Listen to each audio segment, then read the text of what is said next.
ರಾಷ್ಟ್ರಧ್ವನಿ ನ್ಯೂಸ್ಗೆ ಸ್ವಾಗತ. ಬಿಜೆಪಿ ಸಂಘಟನೆಯನ್ನ ತಳಮಟ್ಟದಲ್ಲಿ ಇನ್ನಷ್ಟು ಬಲಪಡಿಸಿ ಬಿಕೆ ನಾರಾಯಣಸ್ವಾಮಿ. ಬಿಜೆಪಿ ಪಕ್ಷದ ದೇವನಹಳ್ಳಿ ಮಂಡಲದ ಒಬಿಸಿ ಮೋರ್ಚಾದ ಅಧ್ಯಕ್ಷರ ನೇಮಕ ಮತ್ತು ಪದಗ್ರಹಣ.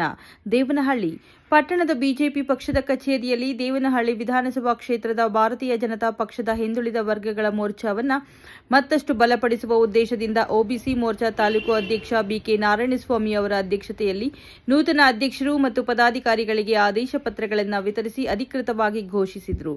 ಈ ವೇಳೆಯಲ್ಲಿ ಬಿಜೆಪಿ ಒಬಿಸಿ ಮೋರ್ಚಾ ತಾಲೂಕು ಅಧ್ಯಕ್ಷ ಬಿಕೆ ನಾರಾಯಣಸ್ವಾಮಿ ಮಾತನಾಡಿ, ಕುಂದಾಣ, ತೂಬಕೆರೆ, ವಿಜಯಪುರ, ಚನ್ನರಾಯಪಟ್ಟಣ, ದೇವನಹಳ್ಳಿ ನಗರ, ಬಿಜ್ಜಬಾರ ಹಾಗೂ ಆವತಿ ಸೇರಿದಂತೆ 7 ಮಹಾಶಕ್ತಿ ಕೇಂದ್ರಗಳಿಗೆ ದೇವನಹಳ್ಳಿ ಮಂಡಲ ಅಧ್ಯಕ್ಷ ಎಲ್ಎನ್ ಅಂಬರೀಶ್ ಗೌಡ ನೇತೃತ್ವದಲ್ಲಿ ನೂತನ ಒಬಿಸಿ ಅಧ್ಯಕ್ಷರನ್ನ ನೇಮಕ ಮಾಡಲಾಗಿದ್ದು, ಪ್ರತಿಯೊಂದು ಬೂತ್ ಮಟ್ಟದಲ್ಲಿ ಕಾರ್ಯಕರ್ತರನ್ನ ಒಗ್ಗೂಡಿಸಿ ಸಂಘಟಿಸಿ ಮತದಾರರಿಗೆ ಇತರ ಪಕ್ಷಗಳ ಉಚಿತಗಳನ್ನು ನೀಡುವ ಆಮಿಷಗಳಿಂದ ಉಂಟಾಗುವ ಅನಾನುಕೂಲದ ಬಗ್ಗೆ ಮತ್ತು ಪ್ರಧಾನಿ ನರೇಂದ್ರ ಮೋದಿಯವರ ಉತ್ತಮ ನಾಯಕತ್ವದ ಆಡಳಿತದ ಕುರಿತು ಅರಿವು ಮೂಡಿಸಿ ಮುಂದಿನ ಚುನಾವಣೆಗಳಲ್ಲಿ ಗೆಲುವು ಸಾಧಿಸುವಂತೆ ಕಾರ್ಯಪ್ರವೃತ್ತರಾಗಬೇಕು ಎಂದು ತಿಳಿಸಿದರು. ಕ್ಷಣ ಕ್ಷಣ ಮಾಹಿತಿಗಾಗಿ ವೀಕ್ಷಿಸಿ ರಾಷ್ಟ್ರಧ್ವನಿ ನ್ಯೂಸ್ ಕನ್ನಡ.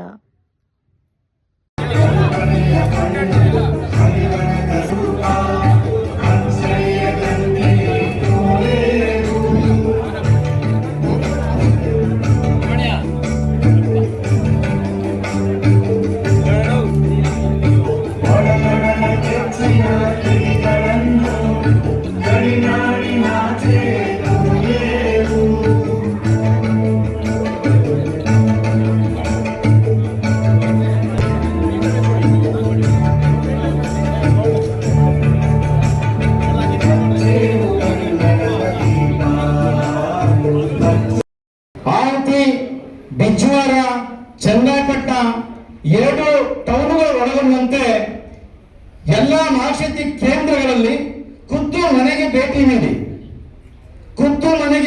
ನೀಡಿ ಸ್ಥಳೀಯ ಬಿಜೆಪಿಯ ಮುಖಂಡರನ್ನ ವಿಶ್ವಾಸಕ್ಕೆ ತಗೊಂಡು ಅಲ್ಲಿನ ಪೇರೆಂಟ್ ಬಾಡಿಯ ಅಧ್ಯಕ್ಷರನ್ನ ಕರೆಸಿ ಯಾರನ್ನ ಒಬಿಸಿ ಅಧ್ಯಕ್ಷರನ್ನಾಗಿ ಮಾಡಿದ್ರೆ ಸಂಘಟನೆ ಆಗುತ್ತೆ ಅಂತ ನಾವು ಕೇಳಿದಾಗ ಇಡೀ ಆ ಹೋಬಳಿಯಲ್ಲಿ ಎಲ್ಲ ಮುಖಂಡರು ಮಾಡಿ ಒಗ್ಗಟ್ಟಿನಿಂದ ಒಬ್ಬೊಬ್ಬ ಹೆಸರನ್ನ ಕೊಟ್ಟು ನಾರಾಯಣಸ್ವಾಮಿ ಅವರು ಇವತ್ತು ಹಿಂದುಳಿದ ಮೋರ್ಚಾದ ಅಧ್ಯಕ್ಷ ಆದ ಮೇಲೆ 1 ತಿಂಗಳಲ್ಲಿ ಸತತವಾಗಿ ಅವ್ರು ನಾವೆಲ್ಲ ತಿಳ್ಕೊತಾ ಇರ್ತಾರೆ.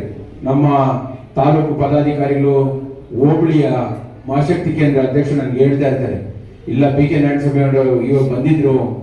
ನಾವೆಲ್ಲರೂ ಕೂಡ ಯಾರು ಮೇಲಿಲ್ಲ ಯಾರು ಕೀಳಿಲ್ಲ.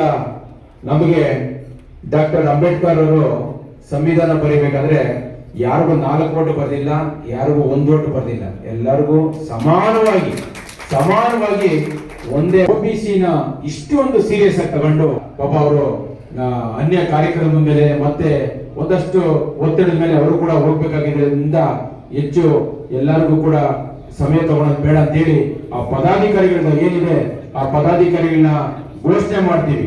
ತಮಗೆಲ್ಲ ಗೊತ್ತಿರಲಿ, ಭಾರತೀಯ ಜನತಾ ಪಾರ್ಟಿ ನಿಮ್ಮ ಅಣ್ಣ ಮಾತಾಡ್ಬೇಕಾದ್ರೆ ಹೇಳ್ತಾ ಇದ್ರು, FIR ಮೋದಿಜಿಯವರಿದ್ದಾರೆ, ಹಾಗೆ ಅಮಿತ್ ಶಾ ಅವರು ಗೃಹ ಸಚಿವರು ಇದ್ದಾರೆ, ನಾವು ಇಲ್ಲಿ MP ಕೂಡ ನಾವು ಲೋಕಸಭೆ ಕೂಡ ಗೆದ್ದಿದ್ದೀವಿ, ನಮ್ಮ MP ಇದ್ದಾರೆ, 2 ಬಾರಿ ಇಲ್ಲಿ ಶಾಸಕರಾದಂತ ಚಂದ್ರಣ್ಣವರು ಇದ್ದಾರೆ, SLN ಸಾಹೇಬ್ರು, ಇಡೀ ಒಬಿಸಿ ಮೋರ್ಚಾನೆ ಇಡೀ ನಾವು